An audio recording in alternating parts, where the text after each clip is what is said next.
Roman Reigns, Charlotte Flair, Becky Lynch, Goldberg, John Cena, The Fiend, and a few more. What do they have in common? We'll talk that on this week's edition of Heel the Face podcast. Brandon Clements, myself, at K-Rock Jared. Heel the Face starts now. So silence your cell phones. Hold your applause. And tune into the truth. Oh, you didn't know? Your ass better call somebody. Getting beat up by 9 guys in Syracuse, to me, there's not a whole lot of shame in. From the 315 to the world, this is the Heel the Face podcast. The cream of the crop. Wow, man, freaked out. Follow the show on Twitter and Instagram at Heel to the Face. I said, are you ready? From Armory Square in downtown Syracuse, New York, let's send it now to Brandon and Jared. Bad luck seems to be my middle name. They might as well tag me up with my buddies from Syracuse. This is the Heel to the Face podcast. We're joined this week, as always, Brandon the Icebreaker Clements, myself at K-Rock Jared. Make sure you follow the program at Heel to the Face on Twitter. So in the little teaser we had when the show got started, I said Roman Reigns, Charlotte Flair, Becky Lynch, Brock Lesnar, John Cena, The Fiend, and I'll even add Drew McIntyre to that mix. And what do we have? They were not in the Elimination Chamber pay-per-view. WrestleMania main eventers who all were not even at the Elimination Chamber pay-per-view this past week. But with that being said, and I said a lot of things negative about Elimination Chamber, which we both I feel like it still necessarily shouldn't have happened. In my eyes, outside the main event, WWE kind of did the best that they could with the event. Yeah, I agree. We trashed it. We trashed it last week. I absolutely thought it was a waste. I will say this, and we agree 100%. Every match of the night, except for the main event, I thought was solid. I thought it was as good as you can get without the names you mentioned in the preview. I'm okay with it. It was a good show. I enjoyed it. There's a few people on NXT. I think Oni Lorcan was very happy with the show. I mean, there was a lot of people out there who were happy with the show. We all knew the finish was the finish. We knew that for the main event. Yes. Besides that, the matches were pretty good.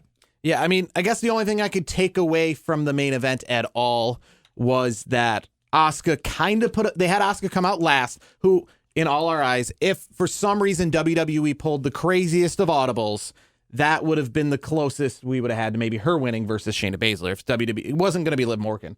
They weren't going to pull an audible and have that kind of nonsense go on. So at least they had her come out last and kind of put up a fight with Shayna Baszler. But for the most part, here's the thing. This didn't need to be an Elimination Chamber match. And this kind of shows why I've said it before, maybe not on the program, but back in the day, these pay-per-views used to have more action-based names, and I think they still should. I mean, this should just be called No Way Out. Or in Germany, I mean, this is still called No Escape. It is not called Elimination Chamber for some connotations that have to do with, I don't know, what might people in Germany think of the words Elimination Chamber. Due to their history. Yep. But either way, I mean, No Escape would be a perfect name here. No Way Out. Judgment Day. You know what's great with these pay-per-view names is, other than the fact that they're better names, they don't put you up against the wall and forcing you to have... The Royal Rumble means you have to have a Royal Rumble. When I buy a ticket to the Royal Rumble, I'm seeing a Royal Rumble. We had to have an Elimination Chamber match, even though that this match with the women's match didn't need to be an Elimination Chamber. Yep. But unfortunately, when you call your pay-per-view Elimination Chamber, it's the same you thing. got to have it. It's the same thing with Survivor Series. It's the same thing with Money in the Bank. You name these specialized matches that are your pay-per-views.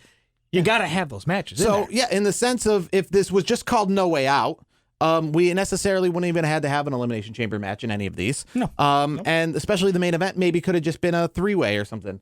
Didn't have to be a 6-way. They had to have a 6-way because of the parameters of the match, but they might have been able to just get away with the one Elimination Chamber match or no Elimination Chamber at all.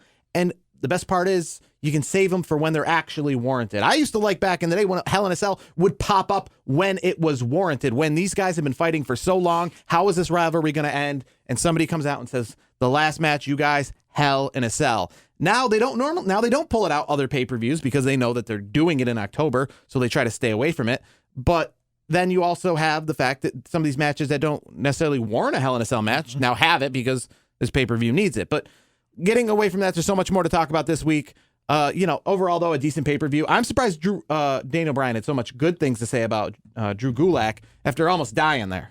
Yeah, I'll say this. And I want to see Drew more. If that is the case, other than his big mess up, if we can get past that, I want to see more Drew Gulak.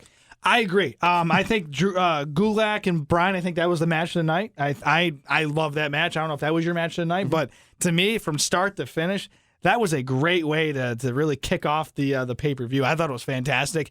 I've known Gulak was good. I was waiting for him to, be showcased.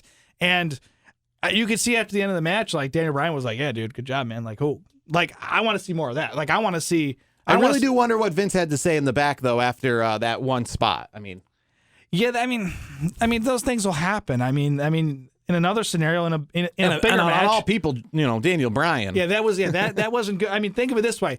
One of the worst spots of all time happened at WrestleMania with Brock Lesnar going off and trying to do the shooting star. That was bad. I mean, luckily he was okay, and same thing with Daniel. So at the end of the day, But I guess the good news with Brock Lesnar is it would have been much worse if that was Stone Cold Steve Austin or Edge. Or Edge, you know what I mean? Or these people who have dealt with that reason they were out of the ring. And you know what? Botches are going to happen. These, they're human, they're performers. And I will say this, overall, aside from that one spot, fantastic. Great match. Fantastic. And I loved it I love the old technical wrestling, and Gulak's an old school guy. I loved it. I thought the styles they just meshed so perfectly. It was like a one-upsmanship. Like Daniel would do a move, and then Drew would do the move, try to do it better. And sometimes I thought he did. And you know what? It was really fun. Let me ask you this: was that your match tonight? Yes. Yeah. And this is probably the only other part I want to talk about Elimination Chamber, and this might be up for it. I really felt that tag team Elimination Chamber was quite entertaining. Lucha House Party put on that awesome spot. That's why they were in the match. Yes. Really. But overall, obviously Otis going through the whole cell thing. I felt that was entertaining. They did a lot with the Elimination Chamber. Do we really think they were going to drop the titles? No, I didn't necessarily think they were going to drop the titles, but at least it was an entertaining way. Other than that, there was some entertaining matches. I thought, AJ Styles and Aleister Black, obviously before the finish, was a very decent match as well. Yep. And moving on from the Elimination Chamber to Monday Night Raw, probably the highlight to Monday Night Raw, if you didn't watch it this week, pretty much all you had to watch, was the AJ Styles promo. Yeah, that was fantastic. That was from AJ Styles. That was A+, one of the best promos I've seen of him. Honestly, I think that's one of his better promos I've ever seen of him, especially in WWE. That was awesome. It was. I'll be honest with you. I think AJ. I think can carry him in WrestleMania and make it halfway decent. AJ's one of those guys that can carry pretty much anybody, especially Undertaker at his advanced age. So I think it'll be. I don't know if it's gonna be the greatest match of all time. But I think you might see an Undertaker WrestleMania match where he doesn't look bad because AJ Styles just looks that good. So, keeping on the positive thoughts of WrestleMania, that it is quote-unquote going to still happen moving forward, where do we see breaking today as of recording, Rob Gronkowski at WrestleMania? He'll make his WWE debut next Friday night in New Orleans for SmackDown. Rob Gronkowski has apparently signed this isn't just, he's got a match at WrestleMania. This apparently is, as of right now, signed a real deal with WWE. Yeah, he's going to be performing. Yes. Yeah. What do we see Rob Gronkowski doing at WrestleMania, if anything? You just see him in the Battle Royal, maybe? It's a little quick to be putting that stuff together. Here's the thing. Gronk is an athletic freak. He's got the great physique, obviously, that we know. I don't know what his wrestling background is. I don't think there's much, to be honest with you. Other than him probably at the Performance Center. Yeah. And we see him at WrestleMania a couple years ago in the Battle Royal doing some Lawrence Taylor size shoulder blocks. I think this is what's going to happen. He's going to be in a Battle Royal. I don't think he's going to have a one-on-one match or anything like that. I think it's a Battle Royal, and then over time, I'm hoping we see big things from Gronk. I'm a huge fan of Gronk, so when I saw the news... Yeah, I'm kind of curious where it can go. I'm kind of curious storyline-wise. He's kind of a very flamboyant, party-like character. He's not really, he's not somebody I could see giving them the Undertaker character style. Let me ask you this. Too. Does this kind of help Mojo out a little bit? That's what I was thinking. If we see, maybe this is Mojo's ticket to the big dance, because maybe it'll be a tag team match between the two. So does Mojo get his mojo back, Yeah, this could be a spot. Then that maybe is where they could get Gronk into the fold here, teaming up with Mojo Rawley for a tag team match. Mojo and Gronk for the SmackDown tag belts. And I'll say this: I think a tag match is not a bad idea because you can. That's how you got Ronda Rousey in there. Yeah. That's not a bad way of doing it because you're not expecting Gronk to go 15 minutes in a wrestling match. Yeah. He can do a couple moves, tag out, and let Mojo do his thing. Yes, and then or let Miz and Morrison do their thing. So we'll see. I'm curious. I think he's going to do big things. I think he's entertaining. He's got a great physique.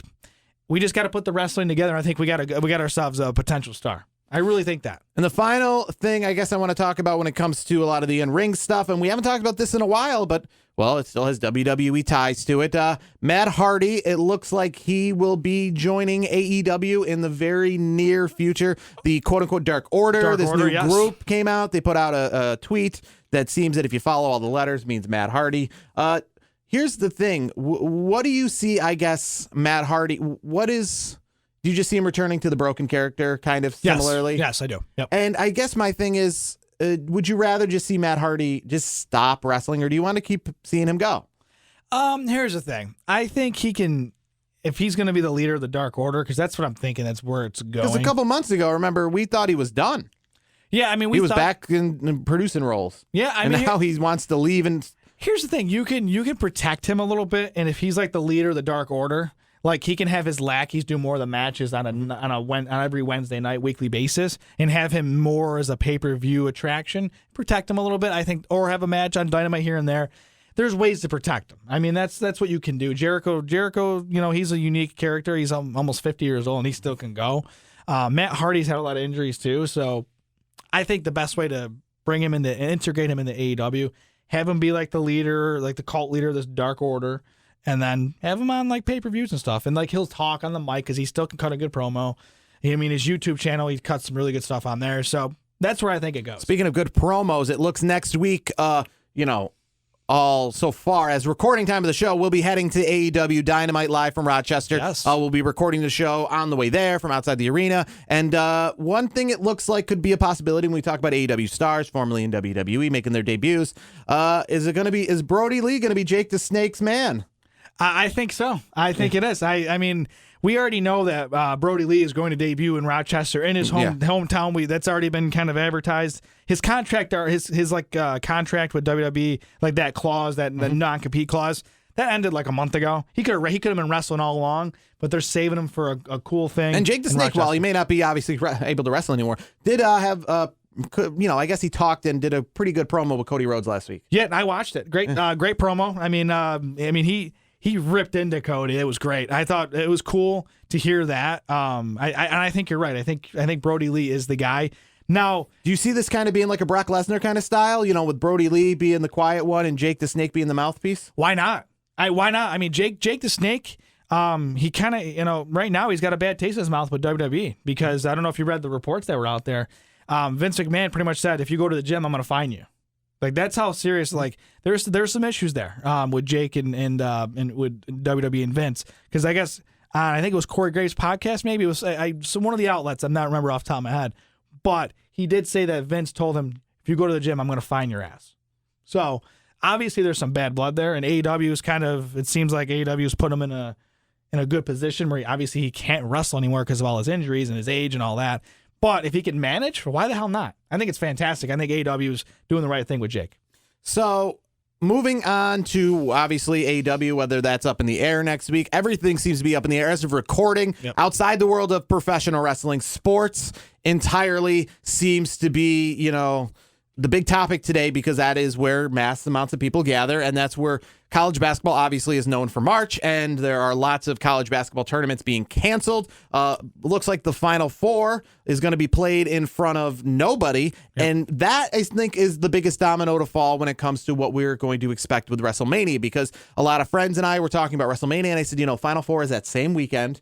And if that is going to take place, I mean, there's Final Four and WrestleMania go hand in hand when it comes to the money it brings into a city, yep. The tourism it brings into a city, the amount of people. It's the same thing. WrestleMania, The Final Four. If you were to go to either one of those cities, you're going to get the same experience when it comes to big event. Everyone's in town. And the fact that they're, essentially canceling that in the sense of it's going to be played in front of no fans, that pretty much shows that WrestleMania could do the same thing. Now, WrestleMania, in my eyes, will not be contested in front of no fans.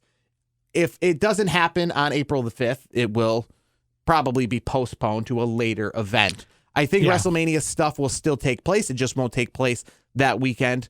if that's the case. We'll just postpone it longer, and as somebody who's going there and probably going to have a hard time, and this is going to mess up everything when it comes to flights and hotels and all that stuff. If it does happen in the future, the good I guess I can take away from it is maybe some of these matches will have a little better build to them.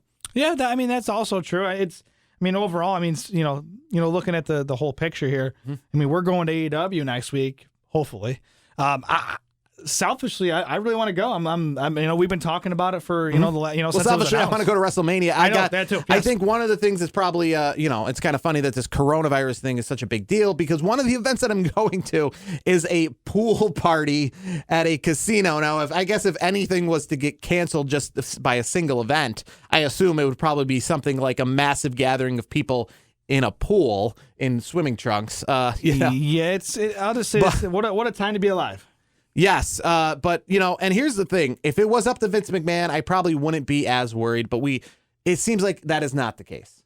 Here's the thing: if there's an executive order by the president, or Congress, something like that. More evident and more close than that is the fact that Tampa is going to meet tomorrow with their elected officials to decide about not just WrestleMania. That's the most important event coming up, but all events. Yeah, like the Tampa Rays, Yes, all events coming up. They are going to meet about that tomorrow. As of today, the official City of Tampa website said that they are going on with WrestleMania as scheduled, and they haven't heard anything to the contrary. But as I said, tomorrow, Thursday, March the 12th, will be the day that the elected officials meet in Tampa to decide the future of sporting events in that area for the time being. I do want to add on to that.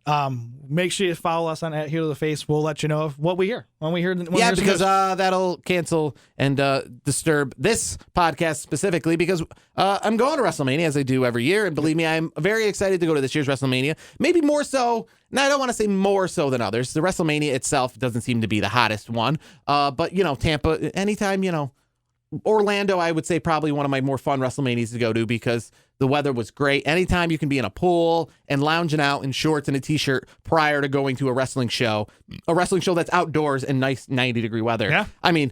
New York City's cool. Lots of stuff going on, but not really my cup of tea when it comes to, sitting outside in 50-degree weather. You're not freezing your ass off, but I'm wearing a coat. Yeah. I'm wearing a coat to WrestleMania. I wasn't at a pool partying earlier in the day. Smoking cigars or something. And that, believe me, Tampa is a very popular cigar city. I'm a big cigar connoisseur. Ybor City is very Cuban-based. They have tons of cigar bars in Ybor City where a bunch of Wrestling Network, TNA is going to do a special reunion kind of show. It's Impact Wrestling presents TNA from the Ritz Theater, which is going to be a night that's pretty much dedicated to the old themes of TNA. It's going to be, not obviously AJ Styles or anything, but a lot of the current Impact wrestlers doing their old TNA gimmicks. They're going to have the old banners. I'm thinking about attending that event because it seems it might just be cool for nostalgia's sake. Yeah. One person who is scheduled to make the trip to that as of right now is on the fence regardless of the coronavirus is Scott Steiner. Who? Yeah, I know he had heart surgery. Yes, after collapsing in the ring a few weeks ago. So it doesn't look like he will be at that show. Scott Steiner, we're hoping a full recovery. Yes. You want to continue wrestling, and if you do, we'd love to see you back in the ring. I was hoping to see you back in the ring, and I think a big thing with Scott Steiner, and it seems kind of crazy, but maybe not a full-time role, but if everything can come back together. I would like him to have maybe not a final run in WWE, but I feel that he would be a WWE Hall of Famer based off of the WCW umbrella. I'd put him on the fence on it. I wouldn't say definitely not, but I wouldn't say definitely yes. But I definitely think he gets consideration. What would help is if he had one more run in WWE, and I don't mean a long-term run or anything, any sort of house show run or any of that kind of full-time contract. But I would like him, I guess, to make another appearance in WWE to solidify it. Yeah, I'm okay with that. Maybe setting up a match with, some big star, a John Cena at a Survivor Series or something like that. That'd be kind of cool. Because I feel his WWE run was very lackluster. Yes, it was not very good to say. It lasted a lot longer than I actually even realized watching some old WWE footage because I remember he came in really hot at Survivor Series at Madison Square Garden in 2002. He competed for the title against Triple H at the Royal Rumble of 2003 and No Way Out of 2003. Was not even anywhere to be found on the WrestleMania 19 card, which is hard to do because if you're currently employed by the company, it seems like everyone gets a spot, especially when you're Scott Steiner, who they just brought in and gave a bunch of money to, but wasn't involved in WrestleMania 19 at all. Very surprising. But actually was still around for like another year, teaming up with a few people. I want to say, not Tyson Kidd. What was the bald guy? He had the slashes. Tyson. I want to say teamed up with X-Pac. We'll get back to you on that one. It was kind of unforgettable or kind of forgettable. That's not why unforgettable. That's why I don't remember. Kind of forgettable. But again, I thought he actually left after No Way Out because he wasn't even on the WrestleMania card, not even on the pre-show. Yeah, no. But either way, WrestleMania, as of this moment, is scheduled to take place. And last week, we did our matches 36 through 31 on what we think are the best WrestleMania matches of all time in the 36 days to WrestleMania. And this week, we are going to do 30 through 25 or 26. I'm not sure. I got it in front of me. We'll find out in front of me. We'll start with 30. We know that much. Yeah.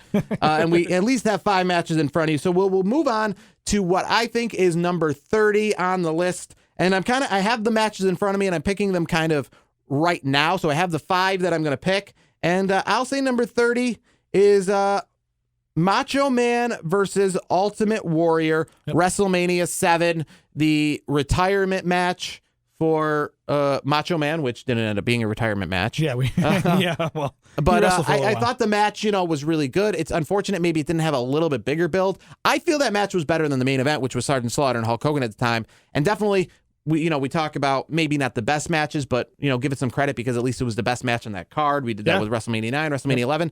That's clearly the best match on the WrestleMania 7 card. Undertaker's match against Jimmy Snuka didn't make it on the list there. But yeah, that was the best, most WrestleMania feeling match on that card. Obviously, the main event felt WrestleMania, but 2 guys, not really, the Macho Man was in the Macho King gimmick, but, Macho Man's a big name. Ultimate Warrior's a big name. Ultimate Warrior just in the main event the year before, Macho Man in the main event 2 years earlier.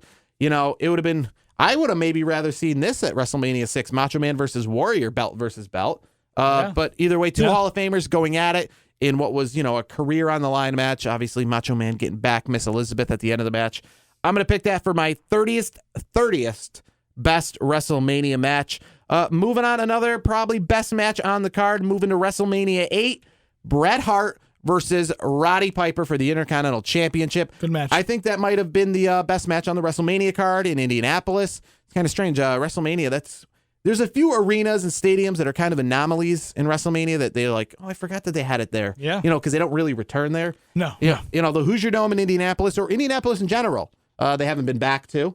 And it was kind of weird because it was kind of an outlier that was a domed WrestleMania in a time where we're not currently in every WrestleMania has to be in a dome. WrestleMania 9 was outside in Las Vegas, and WrestleMania 7 was indoors in the LA Sports Arena. And WrestleMania 8 was in a dome in Indianapolis, and we didn't actually see another domed WrestleMania again until WrestleMania 17. Yeah. So it was quite a while at that time, and I don't even think it was a complete sellout. I think it was like 60,000, maybe 50,000 something. But I thought a good overall match for the IC belt, Roddy Piper and Bret Hart. And again, those guys, 2 Hall of Famers. Bret Hart especially, it's hard to have a bad match with him, especially that's in his prime. We're talking 1992. Yeah, that's Bret Hart's prime right there. That was his prime, and Roddy always put good matches on too, I thought. So I'm going to move on to match number 28, AJ versus Shinsuke, WrestleMania 34 from a few years ago. A match that had a lot of hype. It didn't really, stand out in WrestleMania lore, but still, it's hard. Again, we talk about people having a hard time putting on bad matches. It's a hard time for those guys to have a bad match. Yeah, it was not the match we were hoping for. Yeah, but it still made the top 36. So obviously it was a decent match. So it wasn't a lot like we were all thinking. At least I was. That it was going to be a top 5 WrestleMania match of all time. That's how much it was being built up. It still made the list. It was still a great match. I enjoyed that match. Again, do those boys really put bad matches on? I really don't think they do. So. No, I'm going to move on to WrestleMania, or match number 27, which will be WrestleMania 23, a WrestleMania I went to. John Cena, Shawn Michaels, the main event at Ford Field in Detroit. I don't necessarily know if that was the best match on the card. The Money in the Bank match that night was pretty good. We'll get to some of those down the line. That was one Mr. Kennedy won. another forgettable Mr. Kennedy, yeah. event in WWE. Yep. That was one of the first times we saw ladders broken. I mean, now that's kind of a thing where they kind of use ladders in the style of tables, where they can kind of, do a swanton or something into a ladder and the ladder breaks. Yep. But that was one of the first times in a Money in the Bank match we saw a ladder break. But we don't want to ruin that for a future time. We'll just talk the main event. John Cena, Shawn Michaels. Some of the negatives I guess I had with this is Shawn Michaels came out still in the DX theme. He didn't come out by himself there. He came out with the DX theme because that was at the time they were really hyping DX with Triple H and Shawn Michaels. Yeah. And it was supposed to be Triple H versus John Cena as of Royal Rumble time. It was supposed to be John Cena and Triple H for the main event of WrestleMania 23, a rematch from the year earlier, which was a pretty good match. But unfortunately, Triple H gets hurt at New Year's Revolution when DX was reuniting there with the tag belts, I think, on the line. Either way, it was a tag match. Yep. And Shawn Michaels just kind of gets thrown in there to fight. He didn't win. He didn't win the Royal Rumble that year. He more or less got picked. They still kept him on the DX gimmick, which I guess takes away because it's WrestleMania. And at WrestleMania, it's not faction versus faction. It's not, it's guy versus guy. Yeah, you're watching Shawn Michaels. I'm not watching DX. I'm watching Shawn Michaels. Yeah, no, I agree. I agree with you on that. Yeah. It should have been Mr. WrestleMania. Yes, he should have came out in the HBK music. Yeah. But for a match, again, you talk about hard to put on bad matches. John Cena, that's one of his better matches. People talk about, the 5 moves of doom and how John Cena can't really put on that great of matches. One of his better matches. Yeah. I like the entrance. A lot of people, on the fence about whether they like the Mustangs coming through the glass panel there. That was cool. Yeah, I mean, I personally enjoyed it. I enjoyed it too. But overall, I think it was a pretty good match. Not again top 20, not again top 10. No, it was still a halfway decent match. To get to the top 36, you're doing okay. And we're going to finish out the list with number 26 this week. Another WrestleMania I attended. Probably CM Punk's best WrestleMania match and probably the best match on the WrestleMania 29 card at MetLife Stadium. CM Punk versus The Undertaker. What do you think of that match? It wasn't. I don't think it was the best match on the Undertaker streak, but I thought it was a good match. Again, CM Punk is one of those guys where does he really put on any bad matches? And it was pretty good for Undertaker because now we're moving on to later in his career. Wondering if he still can put on some great matches, what he still can do in the ring. And that wasn't he didn't do too bad. It wasn't prime Taker, but it was still. I'm going to say this bad. much. I think it is Undertaker's best match since. You think that was his last? That was his last good WrestleMania match? Well, I'm not saying the other ones are bad. But if we were to say if you ranked all his WrestleMania matches in order of when they last occurred, the WrestleMania 29 is ahead of all the ones he's had after that. Oh, yeah, I agree with you. Better than his match against Brock, better than his match against Bray, better than his match against Shane McMahon, better than his match against Roman Reigns, and better against his match against John Cena. That was to me, that was like the just out of his edge of primeness, I guess. Yeah, because the year before they did the quote-unquote end of the era. Yeah. Yes. So, and again, that was supposed to be, we talk about, WrestleMania and, being his last match in Orlando. Yeah. We forget about the quote unquote end of an era when that was supposed to be his last match. And then he comes out next year and is still fighting. He's still going even to now. Yeah. WrestleMania 36. How many times can the man retire? Yeah. I'm glad I didn't in 2017, now that it's 2020, purchase that Thank You Taker shirt. After WrestleMania 33 with the urn and the picture of his hat sitting in the ring. We knew he wasn't retired. I didn't necessarily know. Now we know. So that is going to be this week's picks for our top WrestleMania matches. Every single week we get closer to WrestleMania, we're going to break more down the list and get closer to what we think are really the creme de la creme, the top WrestleMania match of all time. And there will be more Undertaker on that list, of course. Naturally. He's been on just about every WrestleMania. So as of recording right now, we're heading to AEW in Rochester next week. We're going to record. Maybe we'll record on the drive down. Maybe we'll get there and we'll do a quick. Stay tuned. Maybe we aren't even making the drive. We will find out. Yes. Obviously, lots of news to break. Next week at this time, we should definitely have much more news on WrestleMania, whether we're going full speed ahead. And also, between now and next show, just make sure you follow us on @HeelToTheFace. We'll keep you updated on whether we're going to AEW and also the big show, WrestleMania, coming up soon. Let's see if that's going to happen or not. Fingers crossed. I know you're going, so let's I'm going as of today. We don't know about tomorrow. We'll see how it goes. All right, so that's going to do it for this week's edition of the Heel of the Face. For Brandon, the Icebreaker Clements, you can find him on Twitter at Icebreaker21. For myself at K-Rock Jared, and the program at Heel to the Face. Hopefully, we will see you from AEW next Wednesday night.